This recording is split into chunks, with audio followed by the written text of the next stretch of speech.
Welcome back. All right, so two things. First off, I'm wearing a Utah Jazz basketball jersey because I don't have a Utah hockey jersey. And if you watch that game tonight, there just wasn't any, which kind of takes me back to when you didn't see jerseys at games, which you kind of have to go back to the 90s to see.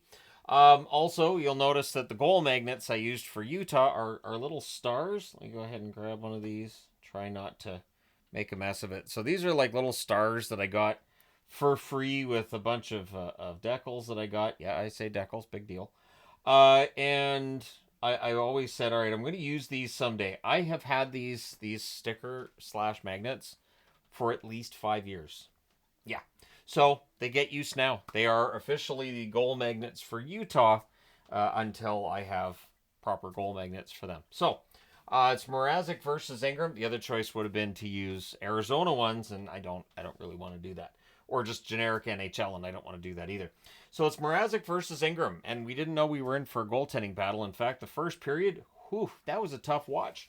So it is a basketball arena. The first thing that stands out is that, yeah, the sight lines are different. The way that the seats are set up is very different. So I know they did the best they could to get this ready for the NHL season, but it is quite different the way that arena looks. It was noisy, and there were "Let's Go Utah" chants right out of the gate, so the fans noisy and very, very excited. Dickinson's denied on a net drive. Utah was having turnover issues, and you could tell a little bit of nerves. And maybe as this game went along, that was playing a role as well. Keller has a net drive that's defended. Hayden's denied as Utah presses. The shots are only one apiece at 4.5 minutes. At 4:56 on their second shot, Gunther puts one in the net. He wires it from the high slot. Kesselring and Cooley with the assists. Then there's a near miss for Donato as the Hawks press to answer. Utah then presses at 7 minutes. Some big hits, drawing some cheers from the crowd. There was a post for McBain from the slot. There's a shoulder save on Dursey as Utah gets some more pressure here. It was quite the first period for Utah, really. Shots hard to come by since that 1-0 goal. In fact, the shots are only 3-1 for Utah with 7.5 minutes left. Remember, you hit the post, doesn't count as a shot on net. Then there's a crossbar for Utah, so they're that close to 2-0. They're posts and crossbars. And then Keller backhands a rebound into the net. Schmaltz with the assist at 13:33. That line looks pretty darn good. The Hawks press with 5 minutes left. There's a power play, though, for Utah. There's an early cycle. It's cleared out. Glove save on Gunther. Power play's killed off. And the Hawks were stuck on one shot for a while. Although between the first and second period, the shots are adjusted up to 3 for Chicago. So still not a great period of hockey for Chicago. And honestly, kind of a slow period. But it's 2-0 for Utah after the first, so if you're a fan of Utah, you're probably pretty happy with that result. Second period, Hall has a chance that ends up on the top of the net. Kurashev then has a rush chance that's saved, and his next opportunity ends up hitting the post. Bedard has a 3-on-2 chance that's blocked out. Some momentum for Chicago at this point. In fact, the shots are 4-1 for the Hawks at 3 minutes. So 3 minutes into the period, they had more shots already than they had in the entire first period of this game. Utah presses at 3.5 minutes. There's a post for Craig Smith as the Hawks get some pressure.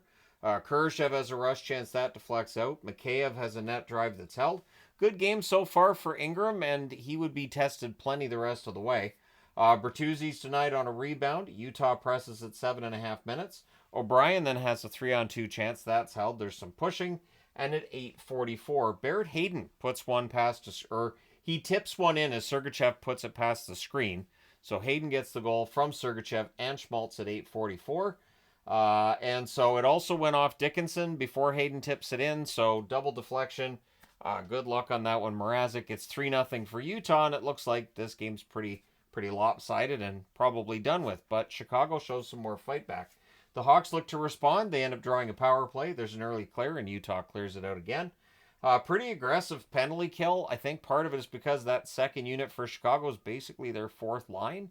And I understand like the frustration with how many veterans are in the roster, but while you get more creativity with the younger kids, as Ray Ferro mentioned, the first thing I thought was you also get more mistakes with the younger players than you're going to have with the veterans. So you may not see Chicago score as many goals as they would have if they kept all the kids in the lineup, but you should see fewer goals against. That's the way it should work.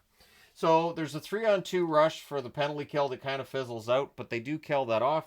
They clear it after the power play's done. Cole to Cooley near miss. Bedard can't get around Ingram, and then his net feed is picked off, and he gets mad And during that same shift, he sets up Teravainen, and Teravainen puts it in the net at 14:25. Bedard with the assist.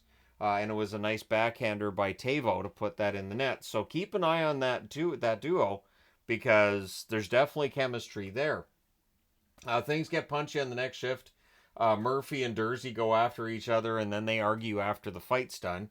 The Hawks come out of it with a power play. There's an early clear, and there's another really bad-looking power play for Chicago. It is best that is killed off. There are no shots on net for Chicago. For Utah, that's kind of how you want that to turn out. 3:13 left. The Hawks go back to the power play. There's an early clear again. Bedard has a shot that's caught and held. There's a late cycle. Puck's cleared out. That power play is killed off. So there's an early clear again during this power play. Bedard then has a shot that's caught and held. There's a late cycle. Puck's cleared out. It's killed off. The Hawks had chances that one, though. That third power play looked a lot better than the first two. There's a near miss for Kesselring as Utah presses in the final minute. But after 2 periods of play, it's 3-1 for Utah. And one truth about Chicago this past season was they don't know they can't score, is a better way of putting it. Last season, they couldn't. In this one, they showed a little bit more fight, I think, than Chicago would have showed last year. We'll see if Chicago's offense is better. It should be better than last year. We'll see.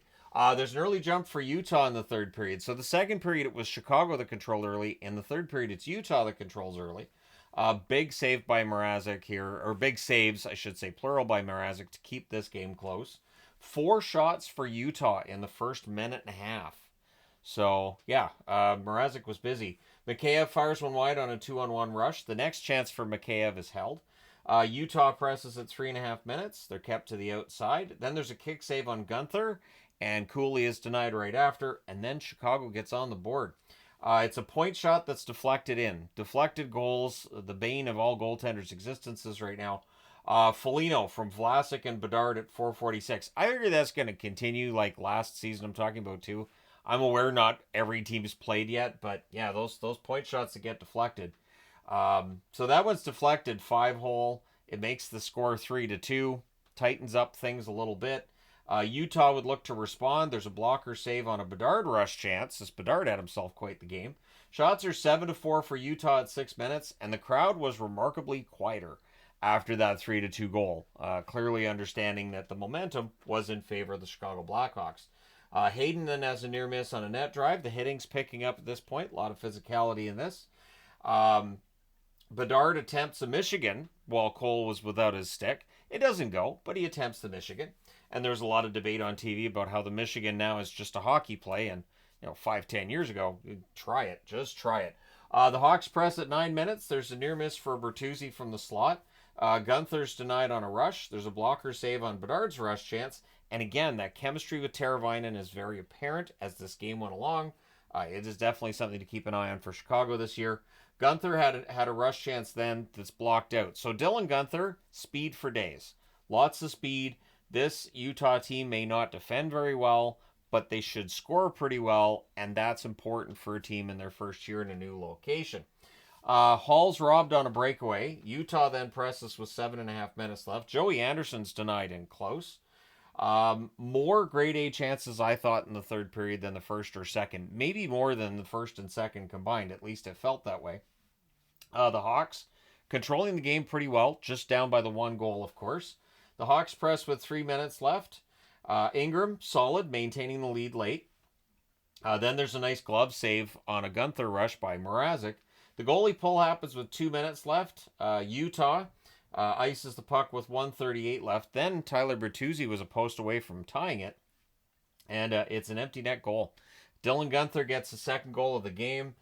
Cooley and Dursey with the assist at 19:18. And after the goal celebration, Maroon just loses it. I don't know what happened, but it looked like he was yelling at O'Brien on the bench. I'm not sure what caused Maroon to snap there. So Maroon gets a 10-minute misconduct because the referees don't want this getting ugly, so he goes. Puck gets dropped, and 20 seconds later, Krause deflects one in. Cole with the assist. I just have Cole with the assist. I think there was a secondary as well, but I waited for the app to update and put the assists in. Last I looked, it hadn't. So I know Cole passed it, or Cole's the one that takes the shot, and Krause the one that tips it in. Your final score in this one's 5-2.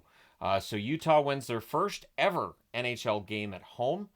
For Chicago, they're 0-1. Chicago, of course, no expectations with Chicago this season. We'll see how this season goes. I do think they'll have more wins this year than last year, but again, not really a playoff team. Shots on net, 7-3 Utah in the first, 11-7 Chicago in the second, 14-12 Chicago in the third. They do outshoot Utah 28-26. Power play, Chicago 0-3, Utah 0-1. Again, hits not on the app, so 50% for each team on the face-off in this one. Mrazek saves 21 out of 25. Ingram 26 saves on 28 shots. Your 3 stars in this game were Dylan Guenther, Connor Ingram, and Liam O'Brien. Spicy tuna, as I kept calling him during the game.